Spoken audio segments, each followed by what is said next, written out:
2% বাড়ল কেন্দ্রীয় সরকারি কর্মীদের ডিএ এবং 1 জানুয়ারি থেকেই এই ডিএ কার্যকর হতে চলেছে বলে খবর পাওয়া যাচ্ছে। আর কেন্দ্রীয় সরকারি কর্মীদের ডিএ বেড়ে হলো 60%, যা তার মূল বেতনের 60%।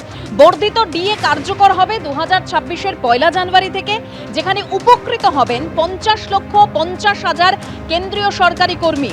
উপকৃত হবেন 68,30,000 পেনশনভোগী। বর্ধিত ডিএর জন্য প্রতি বছর কেন্দ্রের বাড়তি খরচ হবে 6,791 কোটি টাকা।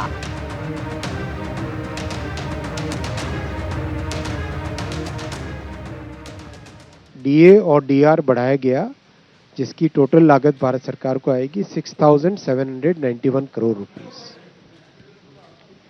Basically DA and DR 1 Jan 2026 से 60% ऑफ बेसिक पे हो जाएगा।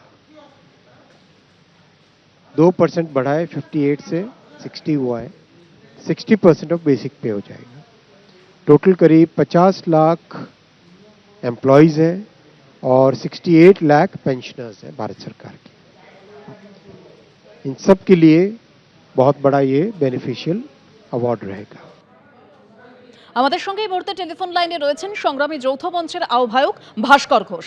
ভাস্করদা, কি বলবেন? ফের কেন্দ্রীয় সরকারি কর্মীদের 2% ডিএ বাড়লো, আর ডিএ বেড়ে তাদের মূল যে বেতন তার 60% হলো, কি বলবেন? বলার বলতে একটাই, সেটা হলো যে মানে পশ্চিমবঙ্গে বর্তমানে চূড়ান্ত শ্রম বিরোধী একটা সরকার আছে। সেখানে সেই রাজ্যের বাসিন্দা হয়ে এবং সেই রাজ্যের একজন কর্মচারী হয়ে আমাদের লজ্জা লাগে অন্যান্য রাজ্যের কাছে এই বঞ্চনার কথা বলতে।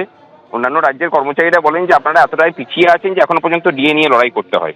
বর্তমানে এই হওয়ার ফলে মুখ্যমন্ত্রী যেটা ঘোষণা করেছিলেন যে আরো 4% 1 এপ্রিল থেকে দেওয়া হবে, তার কোনো নোটিফিকেশন জারি হয়নি। সুতরাং আমরা ধরেই নিচ্ছি যে ওটা দেওয়া হবে না, এবং বর্তমানে এই বকেয়ার পরিমাণ দাঁড়ালো 42%। কেন্দ্রীয় কর্মচারীরা পাবেন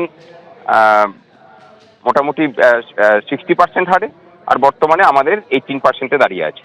সুতরাং এই 42%-এর ডিফারেন্স, এটা মেটানো সম্ভব কিনা জানি না। যেখানে আবার সুপ্রিম কোর্টের রায়ে যে মানে পুরনো ডিএর ব্যাপার ছিল, সেখানেও হিসেবের গোলমাল করে 100%-এর জায়গাতে 43% মেটানো হয়েছে এবং বলা হয়েছে যে 100 টাকা মিটিয়ে দিয়েছে।